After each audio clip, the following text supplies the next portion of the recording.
Assalamualaikum warahmatullahi wabarakatuh. Bismillahirrahmanirrahim. Alhamdulillah wassalatu wassalamu ala Rasulillah wa ala alihi wa sahbihi wa man walah. Amma ba'du. Alhamdulillah, pertama-tama mari kita panjatkan segala puji dan syukur pada Allah Subhanahu wa taala atas segala limpahan nikmat-Nya kepada kita semua, yang mana pada pagi hari ini alhamdulillah kita masih diberikan nikmat iman dan Islam oleh Allah Subhanahu wa taala, juga diberikan nikmat sehat wal afiat dan juga nikmat waktu luang. Kita diberikan kesempatan oleh Allah Subhanahu wa taala untuk hadir di majlis ilmu yang mulia ini dalam rangka bersama-sama bertafaqquh fid din, mempelajari agama Allah Subhanahu wa taala, dan lebih spesifiknya adalah apa yang berkaitan dengan manasik haji, yang mudah-mudahan Bapak dan Ibu sekalian dimudahkan oleh Allah Subhanahu wa taala perjalanan ibadah hajinya dan kelak diterima oleh Allah Subhanahu wa taala sebagai haji mabrur. Allahumma amin. Kemudian salawat dan salam semoga senantiasa tercurahkan kepada uswah hasanah kita, suri tauladan kita semua, yaitu Nabi Allah Al-Karim Muhammad sallallahu alaihi wasallam, kepada keluarganya, sahabatnya, kepada para tabi'in, tabi'ut tabi'in dan seluruh umatnya yang istiqamah berjalan di atas sunnah Nabi sallallahu alaihi wasallam hingga hari kiamat kelak.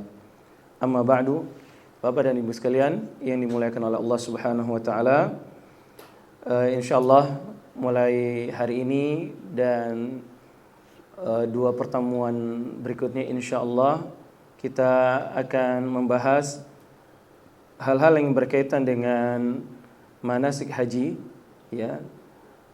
Hukum-hukum yang berkaitan dengan manasik haji dan juga umrah tentunya, karena keduanya adalah ibadah yang memiliki kemiripan, dan bahkan di salah satu jenis manasik haji ada yang namanya haji tamattu', di mana dalam jenis haji tamattu' ini seseorang mengawali hajinya dengan melakukan umrah secara sempurna. Dan materi yang saya sampaikan kepada ibu dan bapak sekalian yang dimuliakan oleh Allah Subhanahu wa taala, saya ambil materi dari kitab yang berjudul Al-Hajju Khutwatun bi Khutwah, Haji Selangkah Demi Selangkah, yang ditulis oleh Ustadz Dr. Sami bin Muhammad bin Abdullah As-Suqair, ya, salah seorang ulama di Arab Saudi. Kitab ini sangat bagus, dari penyampaian materinya lengkap namun disampaikan dengan ringkas. Baik. Untuk memulai, tidak perlu berpanjang lebar. Kita mulai saja dengan memulai membahas tentang definisi daripada haji dan umroh. Ya, kita bahas definisi haji dan umrah baik secara bahasa maupun secara istilah syar'i.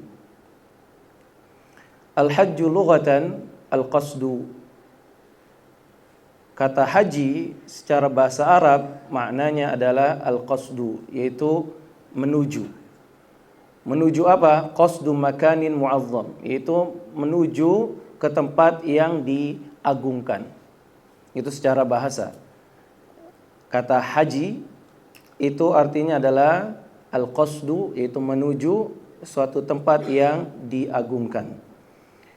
Itu secara bahasa. Adapun definisi haji menurut istilah syar'i adalah at-ta'abbudu lillahi azza wa jalla biqasdi Makkah li ada'i nusukin makhsus fi zamanin makhsus. Haji menurut istilah syar'i artinya adalah beribadah kepada Allah Subhanahu wa taala dengan menuju atau dengan mendatangi kota Mekah, beribadah kepada Allah Subhanahu wa taala dengan mendatangi kota Mekah untuk mengerjakan suatu ibadah tertentu dan dilakukan di zaman atau di waktu tertentu. Jadi haji itu adalah sebuah ibadah. Ini catatan pentingnya. Dia adalah ibadah. Ibadah untuk atau karena Allah Subhanahu wa taala. Caranya adalah dengan menuju atau mendatangi Mekah. Itu tempat yang diagungkan. Itu Mekah dalam hal ini. Lalu untuk apa datang ke Mekah? Li'ada'i manasik. Untuk mengerjakan ibadah, ritual-ritual ibadah tertentu. Nanti ada tawaf, ada sa'i, ada wukuf, ya, ada mabit, ya, baik di Mina, di Muzdalifah, ya, lempar jamarat, itu namanya manasik, yaitu jenis-jenis ibadah. Manasik artinya jenis-jenis ibadah, macam-macam ibadah. Jadi haji adalah ibadah untuk Allah Subhanahu wa taala dengan cara mendatangi kota Mekah untuk mengerjakan bermacam-macam ibadah tertentu seperti yang tadi sudah disampaikan, fi zamanin makhsus, dan dilakukannya pada waktu-waktu tertentu. Tidak setiap saat, tidak setiap waktu. Kapan zaman atau waktu seseorang dibolehkan mulai melakukan ibadah haji, yaitu seperti nanti akan dijelaskan ada 3 waktu yang dikenal dengan miqat zamaniyah. Ya, miqat yang berkaitan dengan waktu. Apa itu? Yang pertama adalah bulan apa? Syawal. Bulan Syawal. Lalu Dzulqa'dah, lalu Dzulhijjah. Jadi ibadah haji sudah mulai boleh dilakukan mulai bulan apa? Syawal. Ya, nanti setelah itu menyambung ke apa? Bulan Dzulqa'dah sampai Dzulhijjah. Di selain bulan ini maka tidak boleh dilakukan ibadah haji. Nah, itu dia pengertian haji secara istilah syar'i. Adapun umrah secara bahasa artinya ziarah, berkunjung. Arti umrah secara bahasa artinya ziarah, yaitu berkunjung. Wa syar'an, menurut istilah syar'i adalah at-ta'abbudu lillah azza wa jalla bi ziyaratil baiti ala wajhin makhsus, yaitu ibadah kepada Allah Subhanahu wa taala dengan mengunjungi Baitullah Al-Haram dengan tata cara tertentu yang akan disebutkan nanti. Itulah definisi haji dan umrah. Pembahasan yang berikutnya, apa hukum haji dan umrah? Sekarang kita akan bahas apa hukum haji dan umrah. Haji adalah salah satu di antara rukun Islam yang 5. Dan ini sesuai dengan apa yang ditunjukkan oleh dalil Quran, sunnah, dan ijma'. Haji merupakan salah satu daripada rukun Islam yang 5. Dalil Qur'annya adalah firman Allah Subhanahu wa taala, "Walillahi 'alan nasi hajjul baiti man istata'a ilaihi sabila." Dan wajib bagi manusia melakukan ibadah haji untuk Allah Subhanahu wa taala ke Baitullah Al-Haram bagi siapa yang mampu. Dalil sunnahnya adalah sabda Nabi sallallahu alaihi wasallam dalam hadis yang sahih diriwayatkan oleh Imam Muslim, Bunyal Islam ala khams. Islam itu dibangun di atas 5 pilar. Yang pertama, ala an ya'budallah wa yakfura bima dunah. Yang pertama adalah disebutkan beribadah hanya pada Allah Subhanahu wa taala dan mengingkari semua sembahan selain Allah. Atau dalam lafaz yang lain, ya, yang pertama adalah syahadat la ilaha illallah Muhammad Rasulullah. Itu adalah rukun Islam yang pertama. Yang kedua, wa iqamis shalah, menegakkan salat, wa itaiz zakah, menunaikan zakat, wa hajjil bait, berhaji ke Baitullah Al-Haram, wa shaumi Ramadan. Kemudian yang terakhir adalah puasa Ramadan. Dan ada lagi hadis dari Nabi sallallahu alaihi wasallam bersabda kepada para sahabat, ya ayuhan nas kutiba alaikumul hajj. Wahai manusia, telah diwajibkan kepada kalian haji. Lalu saat itu ada salah seorang sahabat yang bertanya, dan beliau adalah Al-Aqra' bin Habis radhiyallahu anhu. Beliau bertanya, wahai Rasulullah, apakah kewajiban haji ini harus ditunaikan setiap tahun? Qala law qultuha la wajabat. Seandainya aku jawab pertanyaanmu itu, maka kewajiban haji akan berlaku setiap tahun. Walau wajabat lam ta'malu biha aw lam tastati'u an ta'malu biha. Seandainya haji itu wajib setiap tahun, tentu kalian tidak sanggup mengerjakannya. Al-hajju marrah. Haji itu cukup satu kali seumur hidup. Faman zada fahuwa tatawwu'.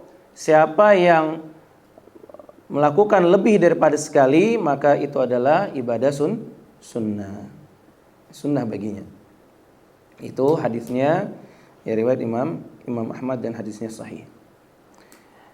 Tadi sudah kita dengar dalil dari Al-Quran maupun dari sunnah, dan ulama muslimin sepakat bahwa haji wajib, bahkan dia termasuk rukun Islam yang 5. Barang siapa yang mengingkari kewajibannya, maka dia telah kufur, ya. Barang siapa yang meninggalkan haji karena bermalas-malasan, ya, bukan karena mengingkari kewajibannya, maka dia berada di dalam bahaya yang sangat besar, ya. Dia berdosa tentunya. Kemudian berikutnya hukum umrah. Hukum umrah wajib. Bedanya dengan haji tadi, kalau haji dia termasuk salah satu rukun, ya, di mana seorang muslim jika meninggalkan salah satu daripada rukun Islam yang 5, maka statusnya bukanlah muslim. Tentunya kalau haji karena disyaratkan dengan kemampuan, maka muslim yang belum mampu dan tidak bisa melakukan haji tentu statusnya tetap muslim. Ya, dia tetap muslim karena memang kewajiban haji disyaratkan adanya kemampuan. Yang tidak mampu dari kaum muslimin maka tetap muslim. Tetapi yang mampu lalu kemudian dia meninggalkan haji dengan dasar anggapan bahwa haji adalah bukan wajib hukumnya, maka keluar dari Islam. Tapi kalau hanya sekedar dia sudah mampu, ya, dari sisi finansial dia mampu, badan sehat, lalu ditunda-tunda bermalas-malasan untuk haji, kata ulama sebagian mereka mengatakan dia berdosa karena menunda-nunda, ya, pelaksanaan ibadah hajinya. Tapi dia tidak keluar dari agama Islam. Adapun umrah, ya, di bawah status haji, ya, walaupun sama-sama wajib, tapi tidak sampai derajat rukun, karena rukun itu lebih tinggi derajatnya. Hukum umrah adalah wajib. Dalilnya firman Allah Subhanahu wa taala, wa atimmul hajja wal umrata lillah. Sempurnakanlah ibadah haji dan umrah karena Allah Subhanahu wa taala. Lalu Nabi sallallahu alaihi wasallam pernah bersabda kepada Ya'la bin Umayyah radhiyallahu anhu, "Isna' fi umratika ma tasna'u fi hajjika." Kerjakanlah dalam ibadah umrahmu apa yang kamu lakukan di dalam ibadah hajimu. Salah satunya yang dimaksud di sini adalah tawaf dan sa'i. Karena dalam ibadah haji ada tawaf dan ada sa'i. Begitu juga di ibadah umrah. Dan Nabi SAW menamakan umrah itu sebagai haji kecil. Haji kecil. Nabi SAW bersabda, annal umrata hajjun asghar. Wa annal umrata hajjun asghar. Sesungguhnya umrah itu adalah haji kecil. Ya, hadisnya diriwayatkan oleh Imam Ad-Darqutni dan Imam Ibnu Hibban.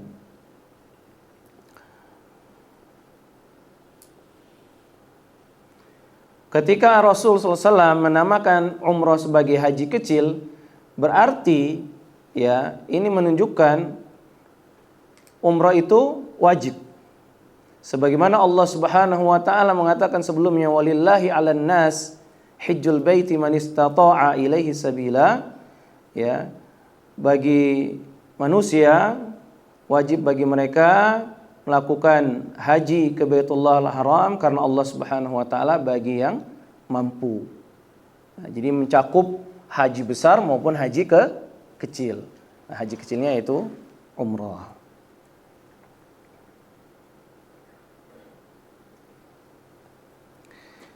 Baik, berikutnya pembahasan yang ketiga, fadlul haji wal umrah, keutamaan haji dan umrah. Banyak hadis yang menjelaskan tentang keutamaan haji dan umrah. Di antaranya adalah sabda Nabi sallallahu alaihi wasallam yang mengatakan, al-umratu ilal umrati kaffaratun lima bainahuma wal hajjul mabrur laisa lahu jazaa'un ilal jannah. Hadisnya sahih riwayat Bukhari Muslim. Umrah yang satu ke umrah berikutnya itu akan menghapuskan dosa di antara keduanya. Satu umrah ke umrah berikutnya akan menghapuskan dosa di antara keduanya. Haji yang mabrur tidak ada balasan yang setimpal untuknya melainkan surga. Ini keutamaan yang langsung disebutkan oleh Nabi SAW dalam satu sabdanya, keutamaan umrah dan haji sekaligus disebutkan oleh beliau sallallahu alaihi wasallam. Jadi yang diberikan oleh Allah keluasan rizki dan ada kelapangan waktu dan juga kesehatan jika bisa melakukan umrah ya setiap bulan, alhamdulillah. Setiap bulan. Jika ada rizki, kelapangan rizki dari Allah Subhanahu wa taala, ada kesempatan bisa untuk melakukan umrah terus-menerus panjang tahun, maka alhamdulillah. Karena Nabi janjikan al-umratu ilal umrati kaffaratun lima bainahuma. Dari satu umrah ke umrah berikutnya sebagai penggugur dosa di antara keduanya. Adapun ibadah haji lebih tinggi lagi, ya. Haji yang mabrur tidak ada pahala yang setimpal untuknya kecuali surga. Lalu di antara keutamaan haji yang lainnya adalah ibadah haji itu menggugurkan semua jenis dosa. Nabi SAW bersabda, man hajja lillah falam yarfuth walam yafsuq raja'a kayaumi waladathu ummuh. Barang siapa yang berhaji karena Allah, ingat, karena Allah, karena ada yang haji karena riya. Jadi yang perlu dicatat baik-baik adalah semua keutamaan yang Nabi SAW sebutkan untuk ibadah haji maupun umrah itu lillah. Nabi sebutkan man hajja lillah, barang siapa yang berhaji lillah karena Allah, lalu dia tidak berbuat rafath. Berbuat rafath yaitu melakukan perkataan kotor atau tidak melakukan larangan ihram seperti berhubungan suami istri dan muqaddimahnya, walam yafsuq, dan tidak melakukan perbuatan maksiat, raja'a kayaumi waladathu ummu.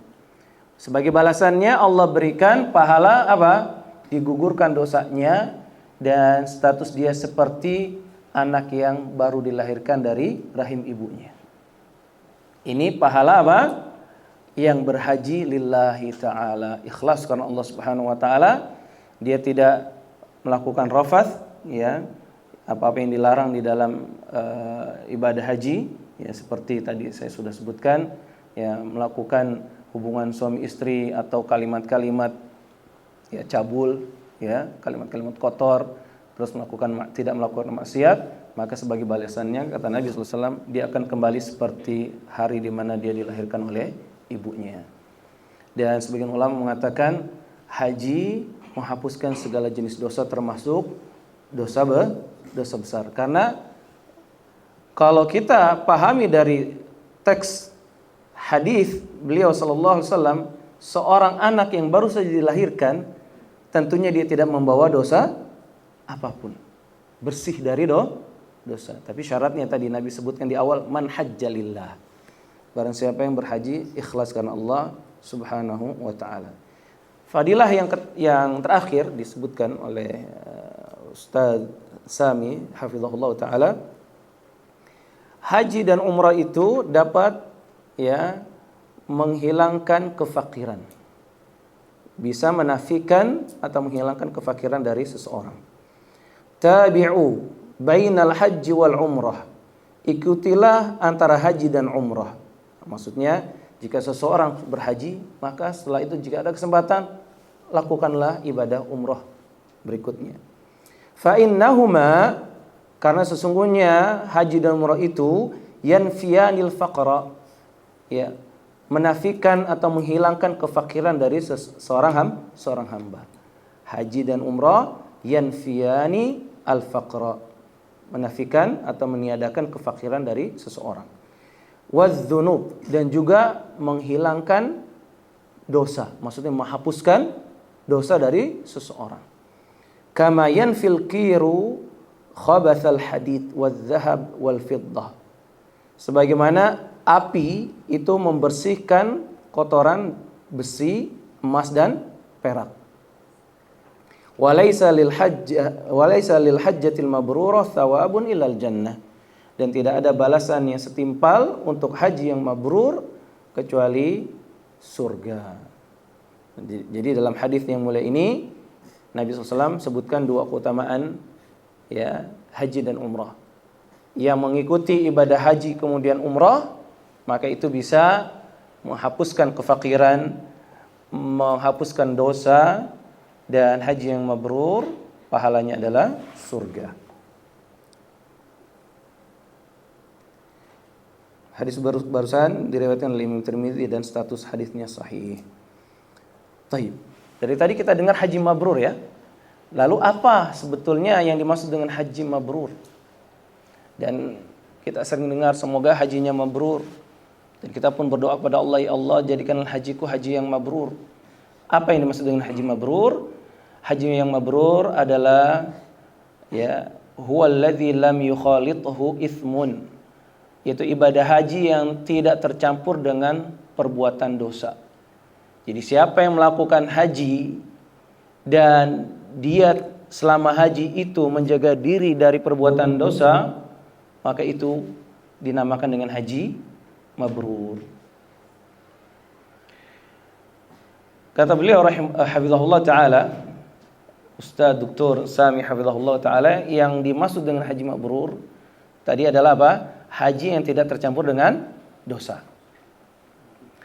Dan tidaklah haji itu menjadi mabrur kecuali jika terkumpul padanya 5 hal.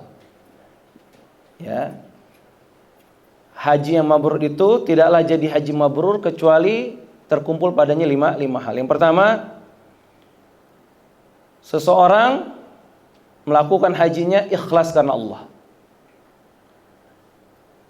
Kalau mau hajinya mabrur, pertama syaratnya niatnya ikhlas, harus ikhlas karena Allah Subhanahu wa taala. Itu yang pertama. Yang kedua, haji yang dilakukannya mengikuti sunnah Nabi sallallahu alaihi wasallam. Haji yang dilakukannya mengikuti sunnah atau tuntunan sunnah Nabi sallallahu alaihi wasallam. Yang ketiga,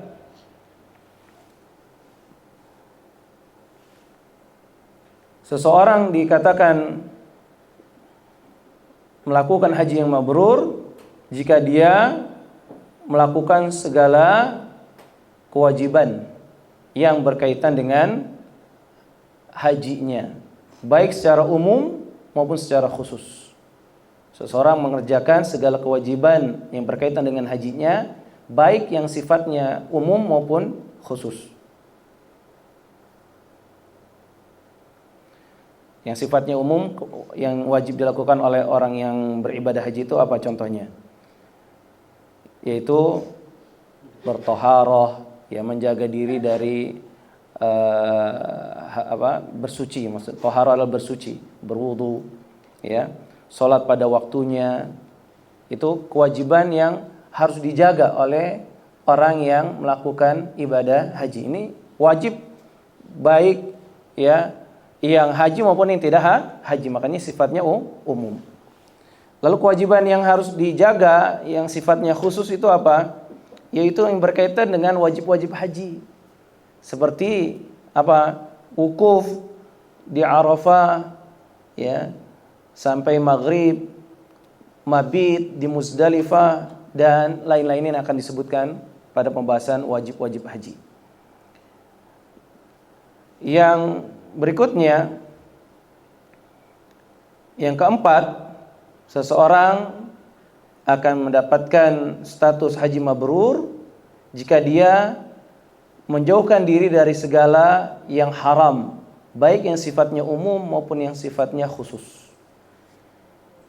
Menjauhkan diri dari segala yang haram, baik yang sifatnya umum maupun yang sifatnya khusus.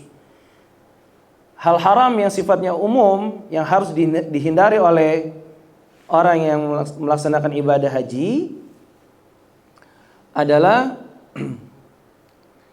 seperti dosa-dosa yang diharamkan oleh Allah Subhanahu wa taala kepada setiap muslim. Misalnya menghina, ya, berbohong, melihat kepada yang haram, ya. Dan ada satu bala, ya, musibah yang kerap terjadi bagi orang-orang yang jahil terhadap ilmu agama dalam pelaksanaan ibadah haji. Ada di antara mereka ketika haji bukan menjaga pandangan dari yang haram, malah dijadikan kesempatan untuk berlezat-lezat, berasyik-asyik melihat, ya, aurat wanita yang bukan halal baginya. Dan kita tahu bahwa saat ibadah haji maupun umrah, wanita itu dilarang menutup wajahnya. Jika di luar ibadah haji dan umrah seorang muslimah memakai cadar atau niqab, dan fulan ini dia tidak bisa melihat, ya, tidak bisa menikmati cantiknya wajah di balik cadar tersebut. Tapi ketika haji dan umrah banyak dari berbagai macam negara, dari berbagai jenis etnis, ya, memang jumhur ulama mengatakan wajah wanita bukan aurat. Ya, itu jumhur ulama mengatakan wajah wanita bukan aurat. Tetapi mereka mengatakan jika memandang wanita ajnabiyah, wanita yang bukan mahramnya, dengan niat berlezat-lezat, ya, memandangnya dengan dorongan nafsu syahwat, jadi haram. Jadi haram. Melihat wajah wanita yang bukan mahramnya dipandangi terus berkhayal, ya, membangkitkan syahwatnya, itu jadi haram. Dan ini bala, ya, musibah yang kerap terjadi bagi orang-orang yang tidak paham tentang ilmu agama. Oh, ini kesempatan, dia lihat sana sini matanya, ya, lepaskan pandangannya ke wanita-wanita yang tidak halal baginya. Tundukkan pandangan, ya. Nah, ini diantara maksiat atau hal-hal yang diharamkan yang sifatnya secara umum. Ketika haji, tinggalkan semaksimal mungkin apa-apa yang diharamkan oleh Allah Subhanahu wa taala. Adapun hal-hal yang khusus yang dilarang di dalam ibadah haji maupun umrah yang sifatnya khusus, yaitu seperti larangan-larangan ihram.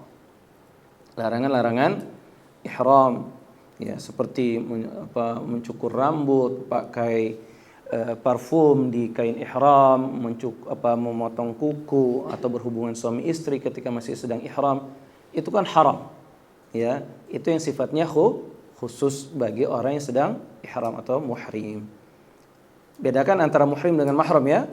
Muhrim ini istilah untuk orang yang sedang ihram. Sedang ihram disebut muhrim. Yang perempuan disebut muhrimah. Adapun mahram adalah mereka yang diharamkan untuk dinikahi. Itu namanya mahram, agar tidak tercampur kalimat muhrim dan mahram. Ya, di Indonesia kita sering mengatakan enggak boleh salaman sama wanita yang bukan muhrimnya. Ya, maksudnya adalah mahramnya. Taib, tadi itu yang keempat, agar haji kita mabrur adalah menghindari yang haram, yang sifatnya umum maupun yang khusus. Yang kelima, haji akan menjadi mabrur jika terkumpul hal yang kelima, yaitu apa? Hendaknya haji yang dilakukan berasal dari sumber harta yang halal. Jadi kalau mau hajinya mabrur, maka gunakanlah harta yang halal. Ya. Perhatikan, harta yang akan dipakai untuk berangkat haji itu dari harta yang halal atau bukan. Bahkan ulama sampai berpesan jangan sampai bahkan dari harta yang syubhat pun jangan digunakan untuk ibadah haji. Harta yang syubhat itu yang masih abu-abu, dia menerima proyek ini halal apa haram, masih bingung dia. Kalau untuk urusan yang syubhat harusnya segera tanyakan kepada ahli ilmu. Jangan sudah dapat uangnya baru tanya.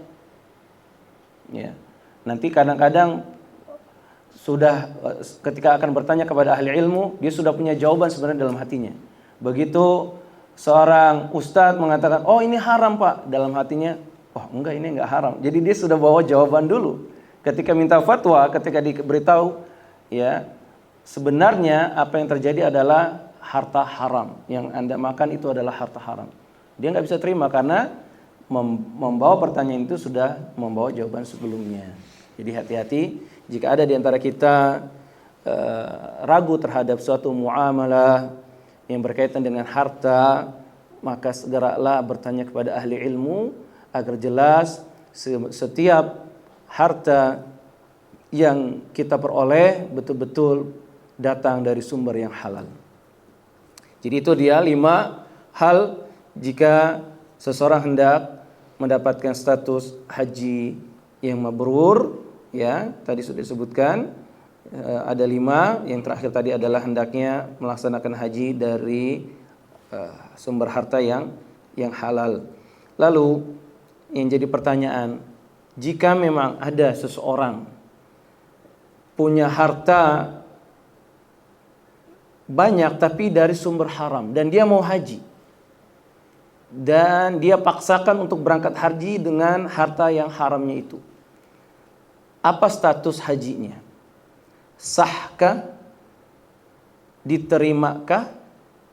Antara sah dengan diterima dua hal yang berbeda. Ulama menjelaskan, sebagian mengatakan hajinya fasid, rusak, nggak sah. Kalau udah nggak sah, jangan tanya lagi diterima ya. Kalau hajinya nggak sah, tidak usah lagi tanya diterima atau tidak, batal. Seperti orang yang sholat nggak wudhu, jangan tanya diterima atau tidak oleh Allah sholatnya, sudah jelas tidak akan diterima, syaratnya saja tidak dipenuhi. Nah, ini sebagian ulama mengatakan siapa yang berhaji dengan harta haram, status hajinya fasid, rusak, alias batal, tidak sah. Tapi yang raja Allah alam sebagaimana beliau sebutkan, Syekh Dr. Sami hafizahullah taala, beliau mengatakan siapa yang berhaji dengan harta yang haram, hajinya sah tapi dia berdosa. Hajinya sah tapi dia berdosa. Dan apa yang dia lakukannya, kalau itu haji pertamanya, yaitu haji Islam, yang dia telah gugur dari kewajiban melakukan haji yang wajibnya. Ya. Walaupun dia menggunakan harta yang haram. Tetapi kata ulama ya dijelaskan oleh Al-Imam An-Nawawi rahimahullah taala, orang yang model seperti ini yang berhaji dengan menggunakan harta haram, beliau mengatakan wa yab'udu qabuluhu, sangat jauh ya harapan untuk diterima oleh Allah Subhanahu wa taala. Jadi kalau dia sudah sadar bahwa berangkat haji menggunakan harta yang haram, jangan banyak harap kalau hajinya diterima oleh Allah Subhanahu wa taala. Ya. Kalau ditanya sah atau tidak sah. Tapi apakah diterima? Kata Imam An-Nawawi rahimahullah taala, sangat jauh bisa diterima oleh Allah Subhanahu wa taala.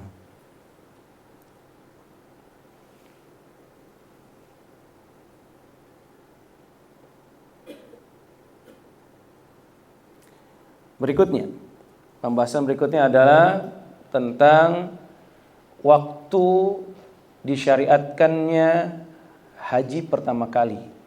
Kapankah haji pertama kali disyariatkan oleh Allah Subhanahu wa taala?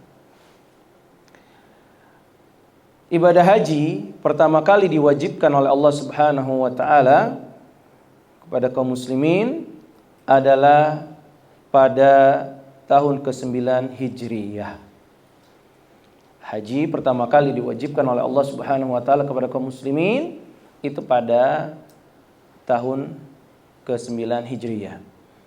Namun Nabi SAW baru berkesempatan melaksanakan ibadah haji pada tahun berikutnya, itu pada tahun ke-10 Hijriyah. Dan itu karena beberapa alasan.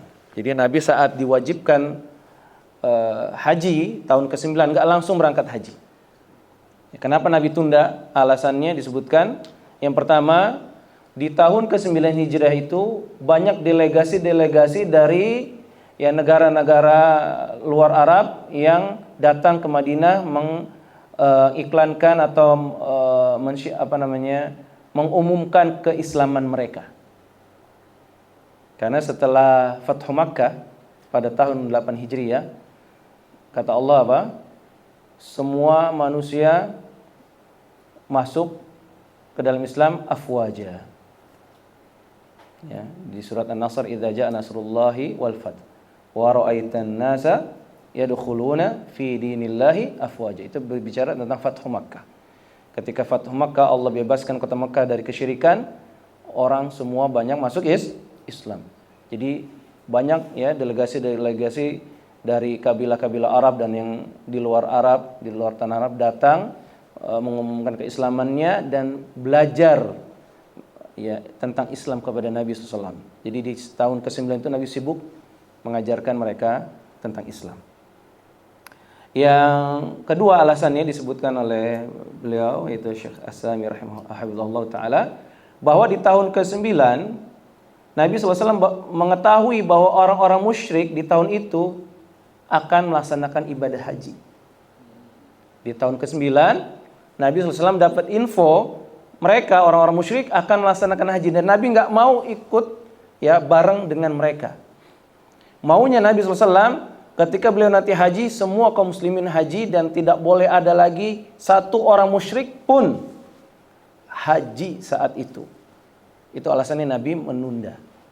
Pertanyaannya, apa musyrikin juga haji? Iya, haji.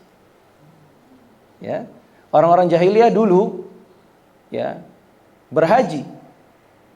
Cuma gaya hajinya tidak seperti ya haji yang disyariatkan oleh Nabi sallallahu alaihi wasallam. Ya. Di antara mereka dulu di awal-awal jahiliyah, tawafnya mereka tidak berbusana. Iya. Itu kelakuan orang jahiliyah. Ya. Dan ibadah mereka orang jahiliyah ya dengan tepuk tangan dan bersiul.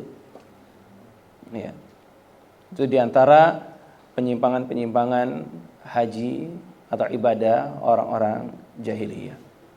Oleh karenanya Nabi SAW nggak mau ya berhaji di tahun ke-9 karena Nabi tahu, ya, mendapatkan info bahwa orang-orang musyrik akan berhaji pada tahun tersebut. Taib, itu pembahasan tentang histori, ya, kapan waktu pertama kali haji disyariatkan oleh Allah Subhanahu wa taala. Tahun kapan, Pak? Tahun ke-9 Hijriah. Sekarang kita bahas syarat-syarat wajib haji. Syarat-syarat wajib haji. Yang pertama, syaratnya adalah Islam. Sebagaimana syarat ibadah-ibadah dalam Islam lainnya, sholat, zakat, puasa,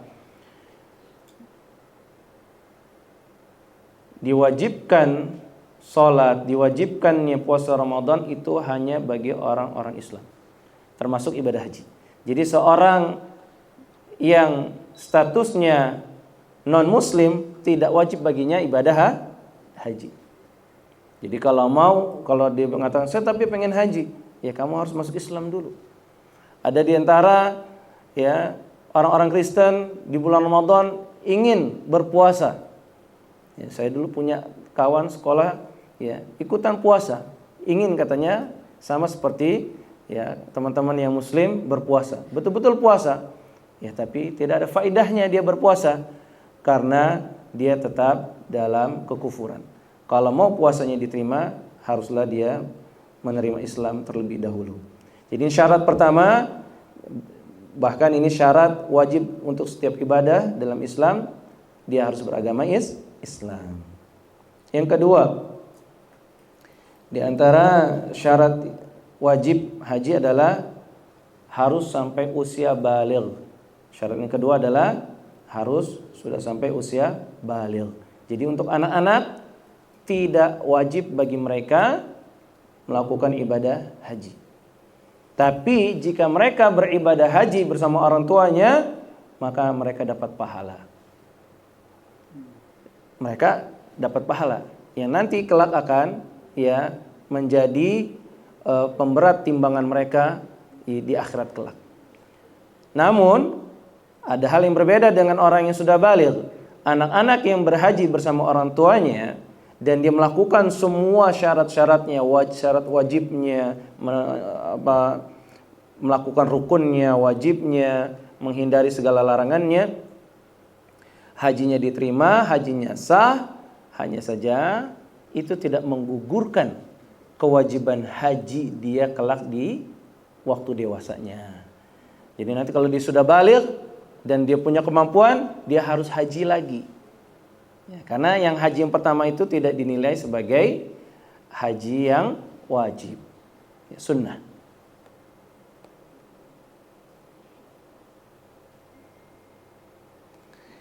Berkaitan dengan hal ini, ada sebuah hadis yang menjelaskan bahwa seseorang yang masih belum baligh, ya, seorang anak kecil yang belum baligh, dia mendapatkan pahala dari ibadah hajinya adalah hadis yang diriwayatkan oleh Ibnu Abbas radhiyallahu anhuma. Beliau berkata, rafa'at imra'atun sabiyan laha. Ada seorang perempuan mengangkat anaknya lalu bertanya kepada Rasul sallallahu alaihi wasallam, "Ya Rasulullah, ali hadza hajjun?" Apakah untuk anak ini ada kewajiban haji? Ya. Nabi sallallahu alaihi wasallam, pertanyaan ibunya tadi, apakah, ya, untuk anak ini dapat pahala haji? Nabi sallallahu alaihi wasallam katakan, "Na'am, walaki ajrun." Iya, dia dapat pahala haji dan engkau pun dapat pahala. Jadi orang tua yang membawa serta anaknya beribadah haji, anaknya dapat pahala haji, dan juga orang tuanya yang menyertakannya, ya, dalam ibadah haji, dia juga dapat pahala.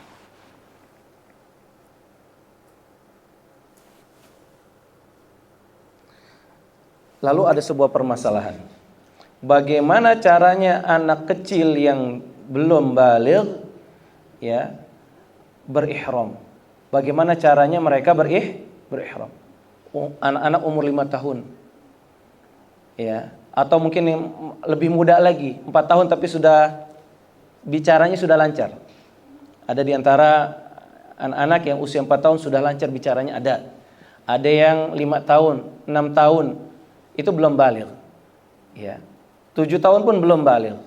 Nah, bagaimana cara ihramnya dijelaskan oleh beliau hafizahullah taala. Maka untuk anak ya, anak-anak yang belum sampai usia baligh ya, ihramnya itu ada dua keadaan atau dua cara. Anak-anak yang masih di bawah usia baligh itu ada dua keadaan. Yang pertama, anak ini sudah sampai usia tamyiz. Beda antara baligh dengan tamyiz. Tamyiz di bawah usia baligh, di mana seorang anak sudah paham ya, sudah bisa membedakan mana larangan, mana perintah, mana larangan. Mana yang boleh, mana yang tidak boleh. Sebagian ulama mengatakan patokannya kalau seorang anak sudah bisa mengurus diri sendiri dalam urusan buang airnya dan bisa makan sendiri, itu sudah masuk usia tamyiz. Makan udah gak berantakan sendiri, ke toilet gak perlu didampingi bapak ibunya, tahu ya bagaimana menghindari diri dari najis ketika masuk toilet, itu namanya sudah sampai usia tamyiz. Dan biasanya usia itu ada di usia 7 tahun. Nah, jika seorang anak sampai pada usia tamyiz, maka cara ihramnya, orang tua berkata kepada anaknya, "Nak, sekarang di miqat nih, ketika di miqat ya, ucapkan labbaika umrah kalau dia mau melakukan umrah. Kalau mau haji katakan labbaika hajjan." Jadi bimbing anak yang pada usia tamyiz tersebut untuk apa? Melakukan niat ihram. Itu kalau keadaannya anak itu ada di usia tamyiz. Lalu yang kedua, kemungkinannya anak ini betul-betul masih kecil. Ya, jangankan baligh, tamyiz saja belum. Maka caranya adalah orang tuanya meniatkan. Perhatikan kalimatnya, catat baik-baik ini, bedakan. Caranya kalau nanti mungkin di antara antum sekalian ada yang membawa serta anak di bawah usia tamyiz, di bawah usia 7 tahun. Maka saat ihram bersama di miqat, orang tuanya meniatkan dalam hati bahwa anaknya sudah melakukan ihram. Bukan berkata kepada anaknya, "Nak, ucapkan labbaika umrah." Atau bukan juga dengan apa? Bukan dengan menuntun anaknya mengucapkan labbaika umrah atau labbaika hajjan, tapi cukup di dalam hatinya, dirinya, ya, dalam hati seorang bapak meniatkan anak saya sudah meniatkan ihram. Dan bukan mengatakan begini, saya ya meniatkan ihram labbaika umratan an ibni, contohnya gitu. Saya mengatakan labbaika umrah ya sebagai perwakilan dari anak saya. Tidak begitu caranya. Untuk anak yang belum sampai usia tamyiz, cukup sang bapak berniat di dalam hati bahwa anaknya saat itu sudah berihram. Itu caranya dijelaskan oleh ulama.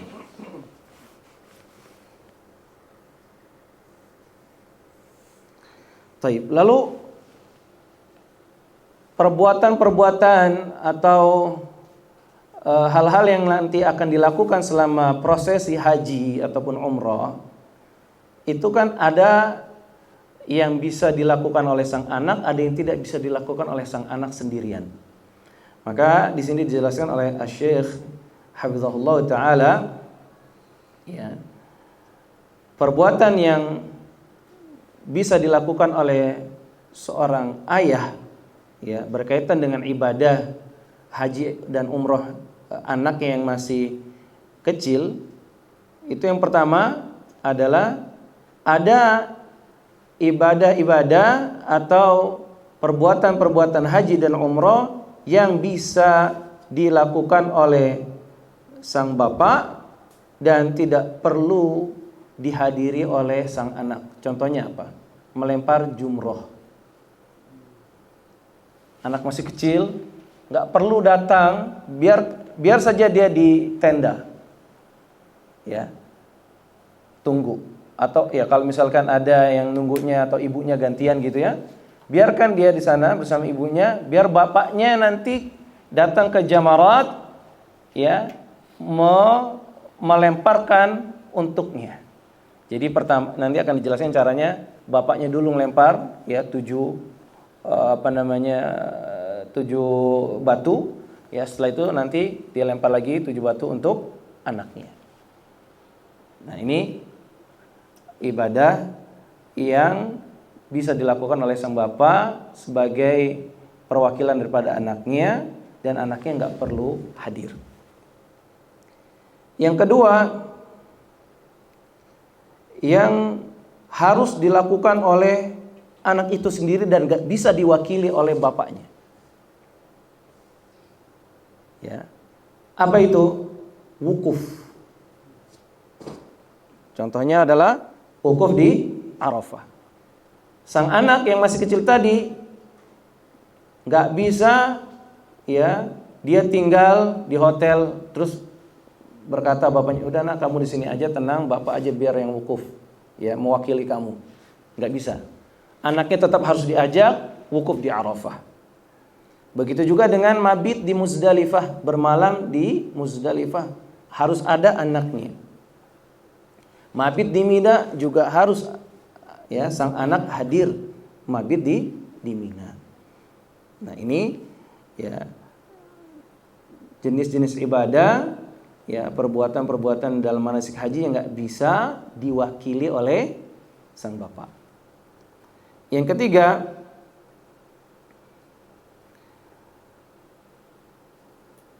perbuatan ibadah haji maupun umrah yang bisa diwakili oleh sang bapak, tetapi, ya, dengan kehadiran sang anak, yaitu tawaf dan sa'i. Jadi anak nggak perlu dia tawaf sendiri, boleh digendong, digendong oleh bapaknya. Cara yang paling utama adalah, kalau kuat ya fisiknya nih, 7 putaran pertama niatkan untuk dirinya sendiri, sang bapak nih. Tawaf 7 keliling, niatnya yang pertama ini untuk dirinya. Selesai 7 kali putaran, lalu dia berputar lagi 7 kali, niatkan untuk anaknya. Ini yang afdal. Tapi kebanyakan ulama mengatakan, kalau seandainya dia cukupkan sekali saja, artinya 7 kali putaran itu dia niatkan sekaligus untuk dirinya dan anaknya yang masih kecil, sah. Jadi sambil digendong, niatkan tawaf itu untuk dirinya dan juga anaknya. Nah, itu sah. Nanti akan ada pertanyaan, bolehkah atau apa hukumnya seseorang, baik ayah ataupun ibu, yang tawaf sembari menggendong anaknya dalam keadaan menggunakan pampers?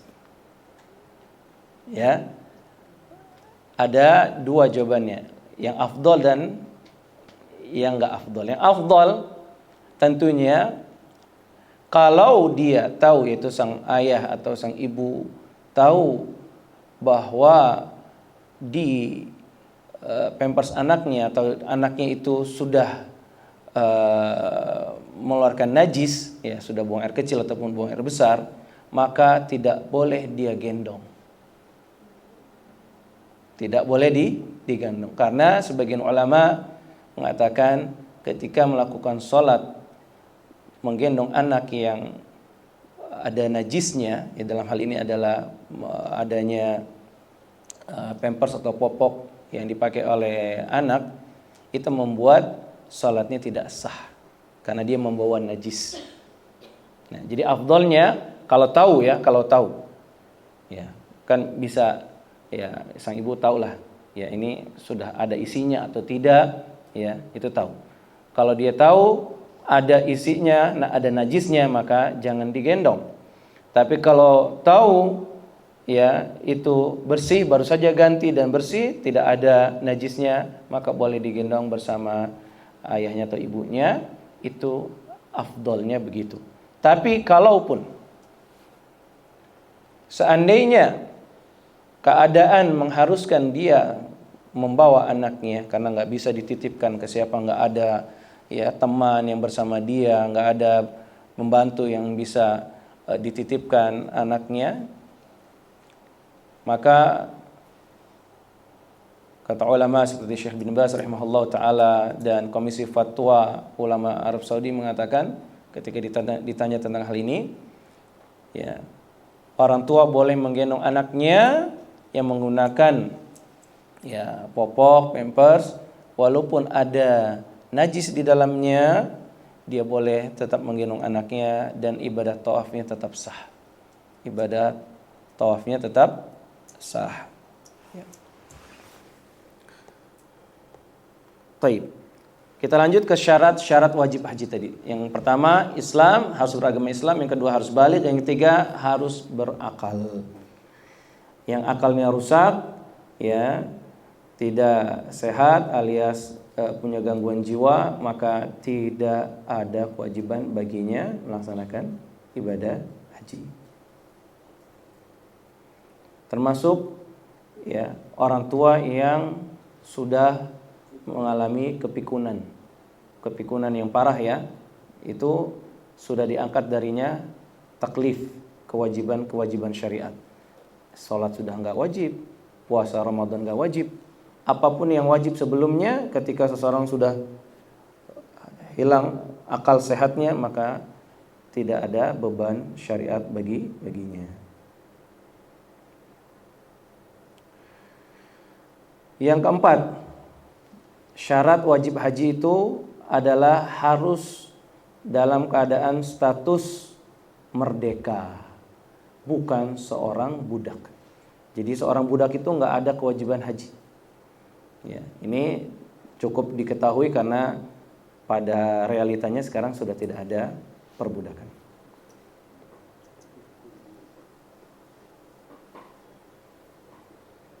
Yang kelima, syarat wajib haji yang kelima adalah kemampuan.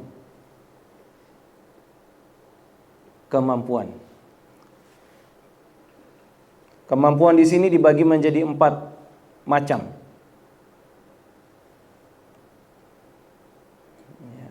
Jadi syarat yang kelima ini kemampuan alias mampu. Dan kemampuan ini dibagi menjadi 4 macam. Yang pertama, dia mampu secara finansial dan secara fisik. Mampu secara finansial dan secara fisik, maka wajib baginya berhaji. Yang kedua, seseorang tidak memiliki kemampuan secara finansial, tetapi dia punya kemampuan secara fisik, badannya sehat, tidak cacat, ya, maka pada kondisi yang kedua ini dia tidak wajib haji, ya, karena secara finansial dia tidak mampu, nggak punya biaya, ya, untuk berangkat haji, sementara badan sehat, ya, maka hal ini tidak membuatnya wajib haji. Yang ketiga, seseorang mampu secara finansial, secara harta, tapi badannya tidak sehat. Jadi mampu secara finansial tapi secara fisik tidak. Dan ini ada 2 keadaan. Ketidakmampuan secara fisiknya karena sakit yang masih bisa diharapkan kesembuhannya, maka dia menunggu sakitnya itu sembuh. Setelah dia sembuh maka kembalilah kewajiban haji itu kepada dirinya. Karena tadi secara finansial dia sudah mampu. Hanya saja secara fisik dia tidak mampu karena ada suatu penyakit yang menghalangi dirinya untuk melaksanakan haji. Jadi dia tunggu sampai sehat baru dia berangkat haji. Yang kedua keadaannya adalah di mana secara finansial sudah mampu, secara fisik nggak mampu karena apa? Ada penyakit yang tidak diharapkan kesembuhannya, atau dalam tanda petik ya mustahil sembuh. Ya. Maka yang seperti ini tidak ada kewajiban. Maka bagi orang yang seperti ini secara finansial mampu, tetapi fisik nggak mampu karena punya penyakit yang sulit disembuhkan, maka dia wajib menunjuk seseorang sebagai penggantinya untuk melakukan haji, alias dikenal dengan badal haji. Jadi dia mampu secara secara finansial, fisiknya nggak mampu karena ada sakit, maka dia cari seseorang yang amanah untuk menjadi penggantinya, ya, untuk melaksanakan ibadah haji. Jenis yang keempat, ya, dalam kemampuan ini adalah seseorang secara fisik dan secara finansial tidak mampu, ya. An yakuna qadiran. Secara fisik dan an yakuna qadiran bi badanihi ajizan bimal. Yang keempat, secara fisik dia mampu tetapi secara finansial dia tidak mampu. Jadi secara finansial nggak mampu, badannya sehat, ya, bisa melakukan haji, tapi secara finansial dia tidak mampu. Makanya ada dua keadaan. Yang pertama, orang yang nggak punya kemampuan finansial tapi badannya sehat, itu bisa saja, ya, orang ini adalah orang yang tinggal jauh dari Mekah atau di luar Arab Saudi, sehingga ibadah hajinya itu harus atau membutuhkan biaya yang sangat banyak. Maka saat itu dia tidak wajib haji, karena ibadah hajinya membutuhkan biaya. Walaupun badannya sehat, maka dia tidak wajib haji. Keadaan yang kedua, ada ibadah hajinya itu tidak butuh biaya banyak. Kenapa? Karena dia ada di Mekah, alias dia penduduk Mekah. Contoh, dia tinggal di Mekah, ya, dia hidup sederhana.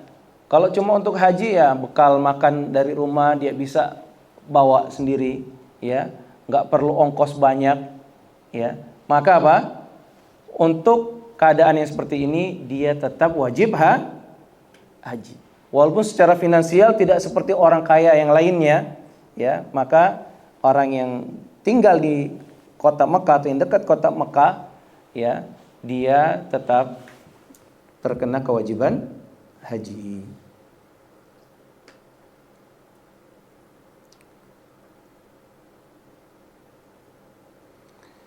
Dan ada satu tambahan berkaitan dengan kemampuan. Kalau perempuan itu harus adanya mahram.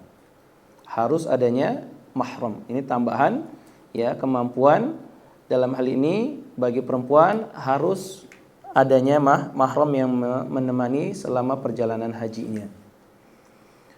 Allahu a'lam bissawab, ya. Apa yang disampaikan oleh Al-Ustaz Dr. Sami hafizahullah ta'ala, yang rajih adalah bagi wanita disyaratkan agar wajib haji dia harus ada mahram yang mendampinginya. Seorang lelaki mahram yang mendampingi, ya, seorang wanita untuk beribadah haji. Alasan beliau kuat karena dahulu Nabi Sallallahu alaihi wasallam, ya, ketika ada seorang yang minta izin kepada Nabi SAW untuk berjihad fi sabilillah, sementara istrinya mau berangkat haji. Lalu Nabi SAW katakan, pulanglah kamu temani istrimu berangkat haji. Dan saat itu pada gelombang tersebut yang haji adalah para sahabat. Dan kita tahu bagaimana keimanan para sahabat. Artinya mereka orang-orang saleh, nggak mungkin macam-macam dengan seorang wanita muslimah yang tanpa mahram. Ya. Penjelasan ini sebagai bantahan bagi ulama yang mengatakan ibadah haji tetap wajib bagi wanita walaupun dia tidak ada mahram yang mendampinginya. Karena dengan alasan jika seorang wanita ini berangkat haji bersama jamaah yang aman dari fitnah, artinya bersama jamaah wanita semua atau bersama jamaah orang-orang saleh semua, dan perjalanannya aman, ya, tidak sedang ada konflik, ya, tidak ada permasalahan ya dalam perjalanannya, maka ini tetap diwajibkan atau bahkan dibolehkan untuk berangkat haji. Dan ini adalah mazhab Imam Syafi'i dan Imam Malik rahimahumullah. Dalam mazhab Syafi'i rahimahullah ta'ala, kata Imam Nawawi rahimahullah ta'ala, untuk haji yang fardu, untuk haji wajib, ketika seorang wanita tidak ada mahram yang menemaninya, maka dia tetap dibolehkan berangkat haji. Asalkan syaratnya adalah jika ditemani oleh jamaah orang-orang yang saleh dan aman dari fitnah. Oleh karenanya kalau di Indonesia kan mazhab yang masyhur di negeri kita adalah mazhab Syafi'i, maka kita sering jumpai ya teman-teman kita, tetangga-tetangga kita, ya ibu-ibu yang berangkat haji sendiri tanpa suami, ya, tanpa seorang suami yang menemaninya atau kakak atau adiknya, ya. Karena memang dalam pandangan mazhab Syafi'i itu dibolehkan. Namun ya seperti yang tadi saya sampaikan, penulis kitab ini Dr. Sami hafizahullah taala, beliau menguatkan pendapat yang mewajibkan adanya mahram bagi seorang wanita ya dalam ibadah haji, karena pernah terjadi dahulu ada salah seorang sahabat yang hendak berhaji sementara istrinya, seorang sahabat yang hendak berjihad fisabilillah sementara istrinya hendak berhaji. Nabi sarankan dia untuk pulang untuk menemani istrinya berangkat haji, padahal saat itu yang berhaji adalah ya para sahabat yang tentunya mereka ya aman daripada fitnah. Baik. Kemudian ada satu permasalahan yang berkaitan dengan mahram. Sebagaimana juga ini pembahasan yang sebelumnya tentang harta haram. Kalau seandainya seorang wanita tetap memaksakan diri berangkat haji, kalau kita bicara tentang hukum yang mengatakan bahwa mahram itu adalah wajib bagi wanita yang hendak berhaji, ya. Lalu ada seorang wanita yang tetap memaksakan diri berhaji tanpa didampingi oleh mahramnya. Hajinya bagaimana statusnya? Sahkah atau tidak? Ya. Sah atau tidak? Jawabannya adalah tetap sah, namun berdosa. Karena tadi dia melanggar syaratnya itu, ya harus adanya mahram. Kemudian juga ada permasalahan lagi, ya. Apakah mahram itu syarat wajibnya haji seorang wanita atau bukan? Ya, jawabannya iya. Ya. Kalau nggak ada mahram, dia sehat secara fisik, finansial juga mampu, tapi satu, mahramnya nggak ada.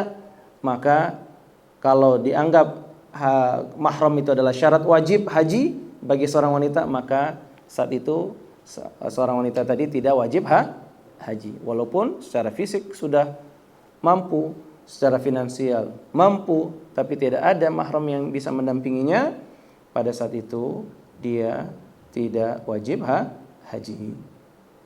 Dan ini yang benar. Allahu a'lam bishawab. Baik, berikutnya kita masuk dalam pembahasan mawaqitul hajj, miqat haji. Miqat atau mawaqit itu adalah jamak dari kata miqat. Kita kenal dalam bahasa Indonesia miqat. Bentuk pluralnya, bentuk jamaknya adalah mawaqit. Artinya miqat itu adalah waktu dan tempat ibadah. Miqat adalah waktu dan tempat ibadah.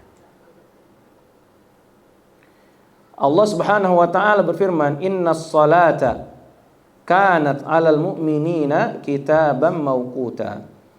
Sesungguhnya salat itu ya diwajibkan bagi orang-orang yang beriman ya dengan waktu yang sudah ditentukan. Jadi kata miqat itu adalah waktu atau waktu beribadah. Dan miqat juga maknanya bisa diartikan tempat ibadah.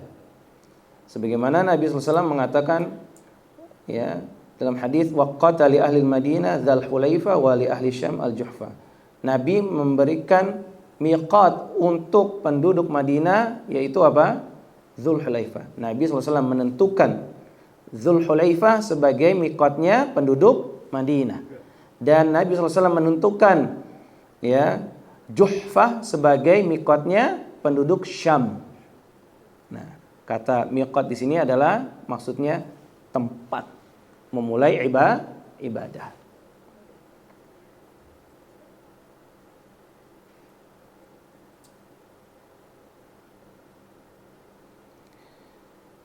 Dan miqat itu ada 3 macam. Ya. Miqat dalam ibadah itu ada 3 macam, bukan miqat haji dan umrah, bukan. Miqat dalam ibadah. Miqat dalam ibadah itu ada tiga macam. Yaitu yang pertama, ibadah yang memiliki miqat waktu dan miqat tempat. Ada ibadah yang memiliki miqat waktu dan ada miqat tempat. Dan dia ibadah itu adalah haji. Ya. Karena haji itu ada miqat waktunya, tadi Syawal, Dzulqa'dah dan Dzulhijjah. Dan dia juga ada miqat apa? Tempatnya, ya, tempat-tempat yang nanti akan kita bahas berikutnya insyaallah. Terus jenis yang kedua, miqat ibadah ini ada ibadah yang hanya memiliki miqat tempat tapi tidak memiliki miqat waktu. Artinya apa? Dia hanya dibatasi ya waktu pada tempat tertentu tapi tidak dibatasi waktunya. Apa itu? Ibadahnya umrah. Umrah sepanjang tahun boleh. Bahkan di musim haji pun boleh umrah. Ada haji tamattu. Ya. Tetapi secara waktu secara tempat dia tidak boleh keluar dari apa yang telah ditentukan oleh Nabi SAW. Jadi dia punya miqat tempat, ya, tempat-tempat tertentu, ya. Dia hanya memiliki miqat tempat. Yang ketiga, jenis yang ketiga, ibadah yang memiliki miqat waktu tapi tidak memiliki miqat tempat. Ada yang memiliki miqat waktu dan ada yang tidak memiliki miqat tempat. ibadah yang jenis yang ketiga ini ya ada dua macam juga ya, yang waktunya tertentu dan tidak berbeda seperti sholat dan puasa. Seperti sholat dan puasa ini hanya memiliki miqat, batasan waktu, bukan ada batasan tempat. Ya, sholat di mana saja boleh. Ya, selama tempat itu bukan tempat yang ada najisnya. Begitu juga non puasa. Ya, mau di Indonesia, mau di Qatar, dimanapun negara, ya boleh seseorang berpuasa. Tapi waktunya tertentu. Ramadan saja. Ya, yang wajib. Jenis yang kedua yaitu yang waktunya berbeda-beda ya antara satu orang mukallaf dengan mukallaf yang lainnya. Jadi penentuan waktu ibadahnya berbeda dari satu orang ke orang lain. Contohnya ibadah ini adalah zakat. Penunaian zakat Pak Reza berbeda dengan pengeluaran zakat Pak Angga. Dari satu orang ke orang lain berbeda-beda, tergantung kapan sampai nisabnya dan kapan haulnya. Jadi penunaian zakat itu miqat waktunya berbeda dari satu orang ke orang lain. Tapi ada nggak pembatasan tempat penunaian zakat? Tidak. Dia ada di Qatar, wajib zakat, tunaikan di Qatar. Dia di Indonesia, wajib zakat, tunaikan di Indonesia. Tapi tentunya waktu pengeluarannya atau penunaiannya berbeda dari satu orang ke orang lain. Semoga ini bisa dipahami. Jelas tentang pembahasan miqat ini?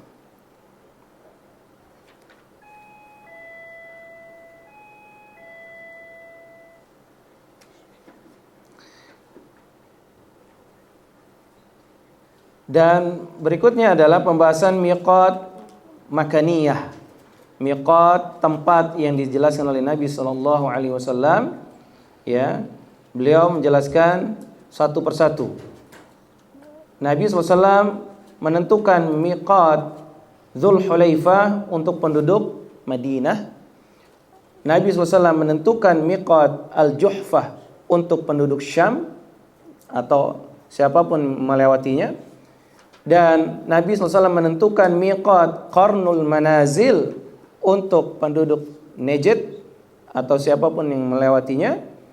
Dan Nabi SAW menentukan miqat Yalamlam untuk ya penduduk Yaman atau yang melewatinya. Dan Nabi SAW ya jelaskan di hadis yang lain, ada satu lagi Dzatu Irqin ya, miqat Dzatu Irq Nabi tentukan untuk penduduk Irak. Jadi ada Dzulhulaifah, Juhfah, Yalamlam, Qarn Manazil dan Dzatu Irq. Ada 5 miqat makaniyah. Miqat tempat. Ya.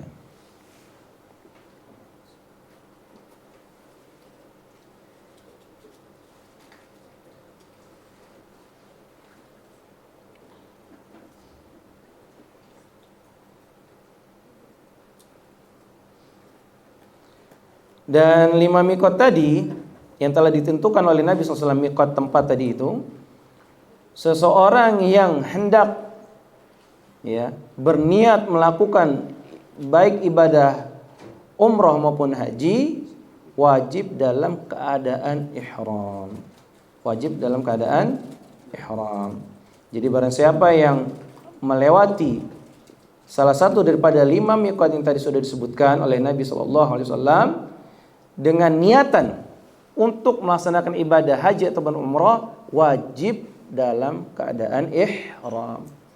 Tidak boleh dia melewati miqat-miqat yang tadi sudah disebutkan ya tanpa keadaan ihram. Kalau tidak maka dia ya melakukan pelanggaran dan di situ harus ada dam, ya, terkena denda dam. Baik, saya kira itu dulu ya pembahasan kita pada pagi hari ini. Insyaallah ya. Jadi pembahasan kita ini berkaitan dengan hukum satu-satu.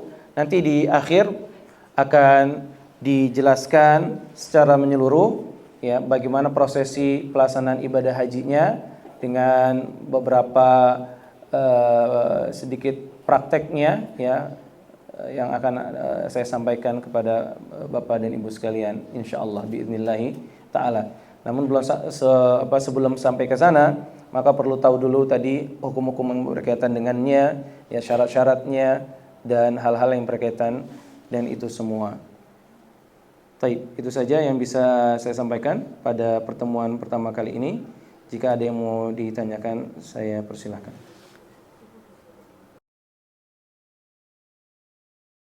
Ya, berkaitan dengan mahram untuk perempuan adalah mahram dari jenis laki-laki.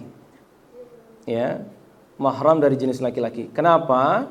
Karena tujuan dan maksud diwajibkan adanya mahram adalah agar menjaga ya kehormatan wanita tersebut dan untuk bisa berkhidmat kepadanya, memberikan pertolongan kepadanya di saat-saat dia membutuhkan pertolongan. Kenapa harus laki-laki? Karena tentunya fisik laki-laki ya secara umum lebih kuat daripada seorang perempuan.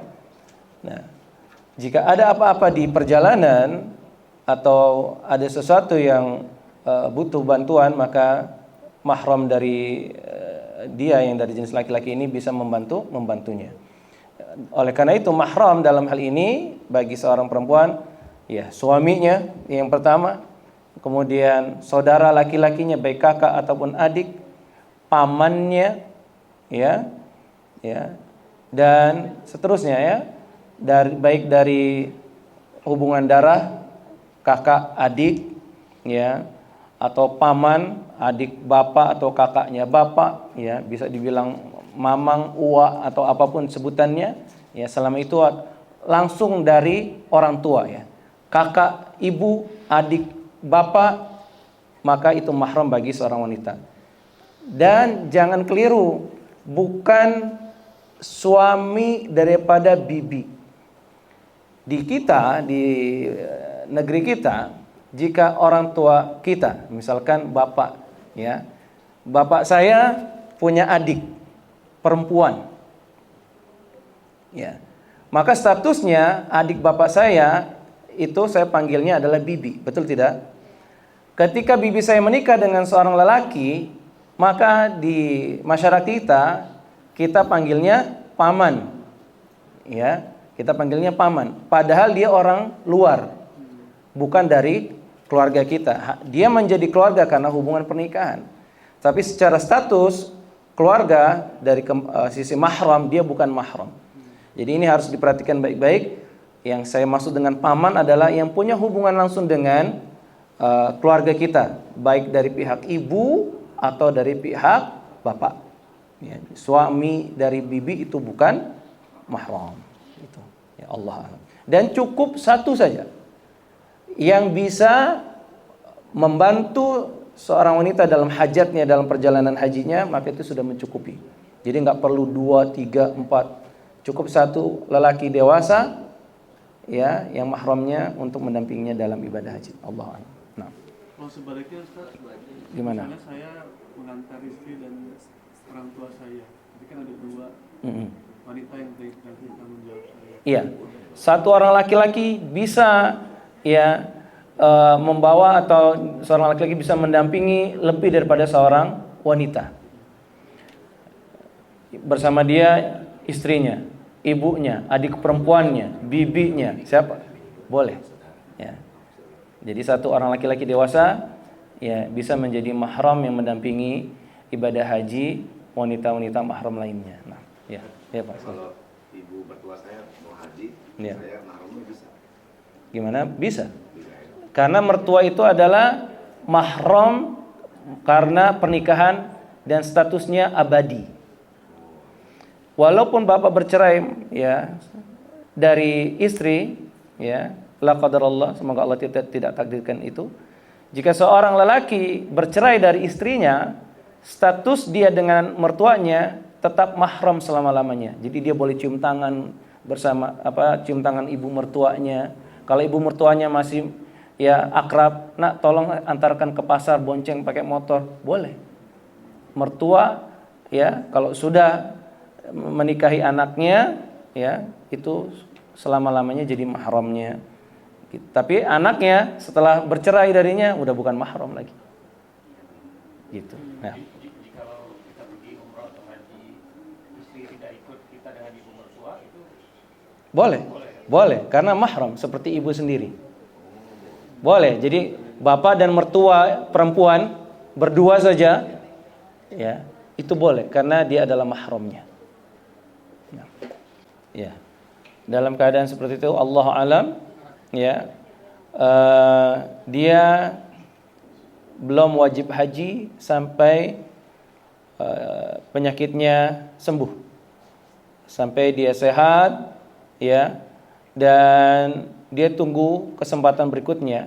Kalau pada tahun-tahun berikutnya dia tidak dapat giliran, maka itu termasuk belum rezekinya, belum ya waktunya dia berangkat haji. Jadi jangan paksakan ya dalam hal ini untuk berangkat haji, dan dia masih belum dikatakan bisa membadalkan ya hajinya karena sakitnya tadi dalam kategori yang masih bisa disembuhkan.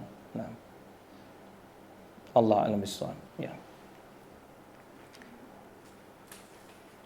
Oleh karena itu tidak boleh bermudah-mudahan dalam urusan badal haji.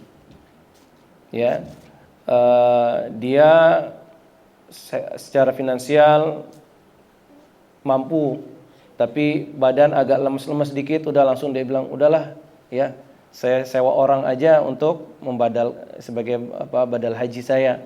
Itu enggak boleh. Dan yang membadalkan haji syaratnya adalah dia harus sudah pernah haji wajib. Jadi pilih seseorang yang sudah pernah melakukan ibadah haji. Jadi kalau ada istilahnya mutawif bilang sama saya aja Pak, saya badalkan haji Bapak. Ya, Bapak harus tahu dulu ya status dia sudah pernah haji belum? Tanya, sudah haji belum kamu?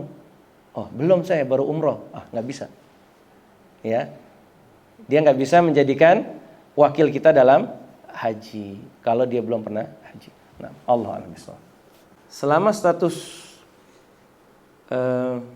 harta tadi tidak halal, maka jangan digunakan untuk ibadah haji. Kalau mau hajinya mabrur. Kalau mau hajinya mabrur, jangan pakai dari hasil harta yang haram. Oleh karena itu, hendaknya seseorang betul-betul concern, perhatian betul terhadap apa yang dia peroleh. Sehingga seseorang bisa tahu, oh ya dulu saya di masa lalu ini dari hasil yang haram. Ya, yang lalu ya sudah biarkan berlalu, kita taubat ya, dan Allah ya mengatakan untuk urusan riba atau harta yang haram yang pernah dilakukan di masa lalu kita taubat, maka Allah akan terima ya taubat kita. Ya, harta itu tidak perlu artinya harus dihabiskan bagaimana, tidak ya menjadi hal baginya ya. Namun tentunya untuk kemabruran haji kita, karena kita tahu ini dulu di masa lalu saya kerja di bank atau di perusahaan asuransi yang dimana itu adalah statusnya haram menurut ya mayoritas ulama, maka kita sisihkan, oh ini saya nggak mau pakai untuk ya ibadah saya harus ya sisihkan dari harta saya yang sekarang yang halal. Ya, semoga Allah terima ibadah haji saya. Sebagaimana dahulu orang Quraisy di masa jahiliyah, ketika dahulu Ka'bah itu kebanjiran, ya rusak, ya pondasinya rusak, tembok-temboknya runtuh. Lalu mereka sepakat urunan untuk membangun kembali Ka'bah.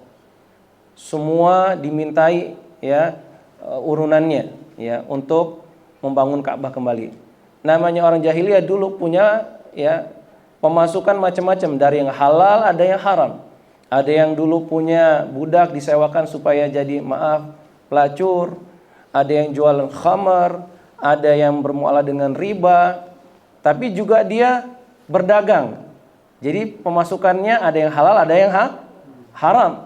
Nah, mereka tahu untuk bangun Ka'bah lagi ya, sumbangannya harus dari yang betul-betul halal. Mereka tahu, oh, ini saya dari hasil zina, nggak boleh. Ini hasil dari berdukun, nggak boleh. Ini hasil dari dagang khamar. Nah, jangan sampai dipakai untuk bangun Ka'bah, dan kita pun harusnya concern betul dengan penghasilan kita. Allah a'lam bishawab. Yang belum usia baligh. Iya, kalau sudah baligh dia sudah jelas diterima dan tidak sudah menggugurkan kewajiban haji Islamnya, disebutnya haji wajibnya. Yang belum baligh ya. Mencicil barang itu tidak haram selama dalam proses akad mencicilnya itu tidak ada perjanjian ribanya ya. Jadi mengkredit barang itu boleh, tentunya dengan kredit yang syar'i. Ya, kalau misalkan yang ibu maksud adalah kreditnya enggak syar'i, ya maka berdosa dalam hal ini, yaitu berdosa dalam melanjutkan muamalah secara riba ini. Tetapi apakah barang haram yang barangnya enggak haram? Ya, barangnya enggak haram. Jadi kalau dia bawa barang yang dari hasil cicilan secara kredit ribawi, ya, barang yang dia pakai tidak haram. Ya, yang haram itu status muamalahnya. Ya, jadi misalnya ada seorang kredit tas, kredit handphone, masih belum selesai cicilannya, dan cara cicilannya itu dengan cara riba. Ya, tidak kemudian barang handphonenya itu dikatakan barang riba, ini barang haram. Jadi tolong perhatikan ini, ya, barang-barang yang kita beli dengan cara riba, barang itu bukan jadi barang haram. Bajunya bukan baju haram, tasnya bukan tas haram, mobilnya bukan mobil haram. Yang haram apanya? Transaksinya, muamalahnya. Dengan itu kita berdosa. Tapi barang yang sudah kita dapatkan dengan cara itu bukan barang yang haram. Beda kalau barang itu kita dapatkan dengan cara mencuri atau merampas. Nah, itu status barang haram. Ya, situ Bu ya, paham Bu ya? Nah, lalu bagaimana ya yang dimaksud dengan cicilan atau kredit yang riba? Kalau ada syarat tambahan plus ada denda jika ada keterlambatan. Jadi tambahan kredit itu dalam urusan kredit mubah, dibolehkan. Siapa yang mau ngreditin barang tapi harganya sama, ya pasti diminta lebih lah. Ya, cashnya 1 juta, kalau kredit jadi 1,5 juta, ya itu pasti begitu. Yang jadi masalah kalau dalam perjanjian akad kreditnya, ibu kalau telat sebulan saya tambah 50.000 misalnya, kena dendanya. Setiap telat tambah 50.000. Nah itu jadi riba dan itu haram. Jadi kalau cicil ya benda-benda yang mubah, ya barang-barang mubah dengan cara kredit itu boleh. Ngutang boleh, asalkan tidak ada ribanya. Allah a'lam bishawab. Dan itu insya Allah tidak mempengaruhi keabsahan dan kemabruran haji seseorang. Tapi yang afdalnya tentunya adalah sebisa mungkin jauhi hal-hal yang demikian. Allah a'lam bishawab. Baik, saya kira cukup sampai di sini. Insyaallah kita lanjut pada pertemuan berikutnya biidznillah taala. Subhanakallahumma wa bihamdik asyhadu an la ilaha illa anta astaghfiruka wa atubu ilaik. Assalamualaikum warahmatullahi wabarakatuh.